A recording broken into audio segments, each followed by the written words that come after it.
अब मुंगेर में सीधा दो लोगों का मुकाबला नहीं, लगता है त्रिकोणीय मुकाबला होगा। वो कैसे, हम एक एक करके अब आपको बताते हैं। आज हम मुंगेर लोकसभा सीट पे चर्चा करेंगे। एनालिसिस समझ लीजिए, क्योंकि मुंगेर लोकसभा सीट सबसे हॉट सीट में से एक है। कल भी हमने किया था और आज हम आपको बता दें कि रातों रात जो समीकरण बदला है और इसका असर बहुत पहले से इसकी शुरुआत हो चुकी थी। आप देख रहे थे इंटरव्यू इंडिया, मेरा नाम हमजा है।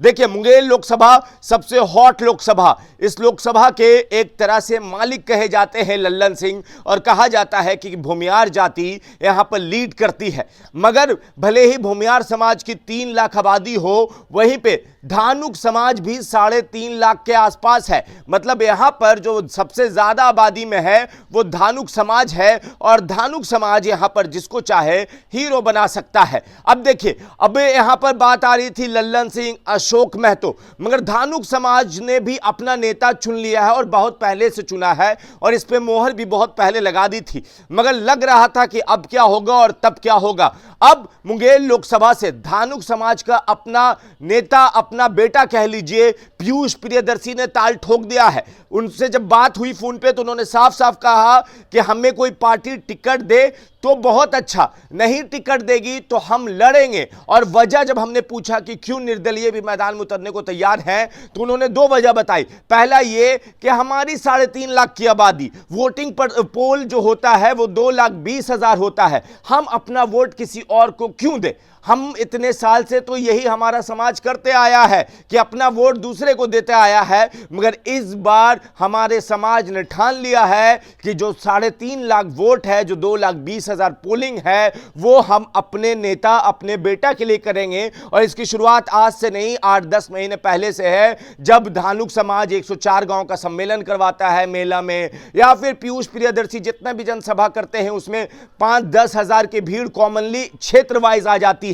कोई शहर में नहीं, किसी क्षेत्र में जब रैली होता है तो यह भीड़ आती है। अब मुंगेर जो लोकसभा है, वहां पे धानुक समाज का ये बेटा वहीं पे डोरा डाले है, और हर क्षेत्र में, हर विधानसभा के हर प्रखंड में घूम घूम कर लोगों से बतिया रहा है, और लोग भी जोरदार समर्थन दे रहे हैं। अब समझिए कि एक तरफ लल्लन सिंह होंगे जदयू से, मतलब एनडीए से, जिनके पास भूमियार समाज का वोट होगा, और कहा जाता है कि अपर कास्ट उनके साथ है। दूसरे तरफ कहा जा रहा है कि अशोक महतो को लालू यादव चाहते हैं, इसी वजह से अशोक महतो को कहा गया है कि आप जल्दी से शादी कर लीजिए, हम आपको टिकट नहीं दे सकते, आपकी पत्नी को दे सकते हैं। इसीलिए अशोक महतो की शादी भी हो रही है। सूत्रों के हवाले से खबर है, तेजस्वी पढ़ा लिखा लोग चाहते हैं। तेजस्वी यादव खुद युवा है और अब वो राजनीति बदलना चाहते हैं। बिहार विधानसभा का भाषण याद कीजिए, जब सरकार खेला होने की तैयारी कर रहे थे तेजस्वी, और उस दिन जब खेला नहीं कर पाए तो उन्होंने कहा था चेतनानंद को, हमने तुम्हारे पिता के गुण पे नहीं, तुम्हारे गुण पे तुमको साथ में लिया था,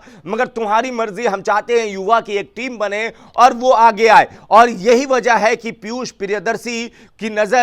प्रियदर्शी पे महागठबंधन की नजर भी है। मगर अगर ऐसा नहीं होता है तो पीयूष प्रियदर्शी निर्दलीय मैदान में उतरेंगे, और जब ये निर्दलीय मैदान में उतरेंगे तो बाकी लोगों के लिए बहुत तकलीफ हो जानी है। क्योंकि जब एक तरफ ऐसा लग रहा है कि पिछड़ा पूरा अति पिछड़ा एक साथ गोलबंद होगा, वहीं पे अगर पीयूष उतर जाते हैं मैदान में तो जो लोग हैं, मोकामा हो, लखीसराय हो, जो भी विधानसभा आती है मुंगेर लोकसभा के अंदर, वो धानुक समाज बढ़ चढ़ कर वोटिंग करेगा पीयूष प्रियदर्शी को, ऐसा लगता है। और पीयूष प्रियदर्शी ने यह भी साफ कहा कि हम यहां पर नेता बनने नहीं, बेटा बनने आए हैं। हम 30 से पढ़ाई छोड़कर आए हैं, जहां मेरी सैलरी इतनी अच्छी थी कि हम आराम से कमाते खाते और बॉम्बे में अच्छी वाली लाइफ गुजारते, मगर हम अपने समाज का भला करने आए हैं, जो समाज अभी तक कुछ रुपयों के लिए और कुछ बेसिक नीड्स के लिए मोहताज है, उस समाज की तकदीर बदलने आए हैं। बाकी आप अपनी राय नीचे कमेंट बॉक्स में लिखिए। ज्यादा से ज्यादा वीडियो को